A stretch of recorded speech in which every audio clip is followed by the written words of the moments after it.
కాదేది కవితకు అనర్హం అన్నాడు అలనాటి శ్రీశ్రీ. కానీ ఇప్పుడు కొంతమంది నేరగాళ్ళు కాదేది మోసాలు చేయడానికి అనర్హం అని అనేస్తున్నారు. కొత్త కొత్త దారులు వెతుక్కొని మరీ మోసాలకు పాల్పడుతున్నారు. తాజాగా కొంతమంది నేరగాళ్ళు ప్రెగ్నెంట్ జాబ్ సర్వీస్ పేరిట దందా మొదలెట్టారు. మహిళల్ని గర్భవతుల్ని చేస్తే లక్షలు ఇస్తామంటూ నమ్మబలికారు. పెద్ద ఎత్తున మోసానికి పాల్పడ్డారు. ఈ సంఘటన బీహార్లో వెలుగు చూసింది. పోలీసులు తెలిపిన వివరాల మేరకు బీహార్లో ఓ ముఠా all India pregnant job service పేరిట ఓ దందా మొదలెట్టింది. మహిళల్ని గర్భవతుల్ని చేస్తే లక్షలు ఇస్తామంటూ నమ్మబలికింది. వాట్సాప్తో పాటు ఇతర సోషల్ మీడియా ఖాతాల ద్వారా ప్రచారం మొదలుపెట్టింది.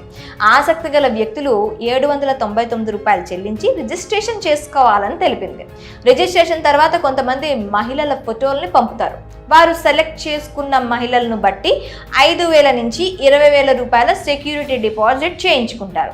ఆ తర్వాత వారు ఎంపిక చేసుకున్న మహిళను ప్రెగ్నెంట్ చేయగలిగితే 13 లక్షల వరకు ముట్ట చెబుతామని, చేయలేకపోతే కనీసం 5 లక్షల రూపాయలని ఇస్తామని చెప్తారు.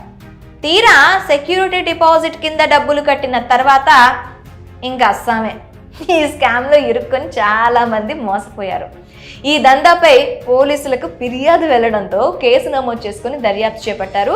ఇక బీహార్లోని నవాడాకు చెందిన సుమారు 8 మంది వ్యక్తుల్ని పోలీసులు అదుపులోకి తీసుకున్నారు.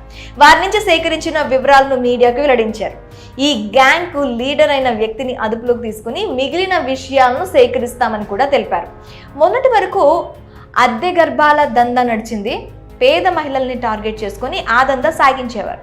ఎంతో మంది నిరుపేద మహిళలు, అమ్మాయిలు అద్దె గర్భం ఊబిలో కూరుకుపోయి అల్లాడిపోయారు. కొంతమంది తమ జీవితాలను సైతం నాశనం చేసుకున్నారు. ఇప్పుడు ఏకంగా మగవారిని టార్గెట్ చేస్తూ దందా పుట్టుకొచ్చింది. ఈ దందాలో మోసం తప్ప వాస్తవం లేదని తెలుస్తుంది. ఐవీఎఫ్ పద్ధతులు అందుబాటులో ఉన్న ఈ కాలంలో వీటిని నమ్మటం మూర్ఖత్వం అని సైబర్ క్రైమ్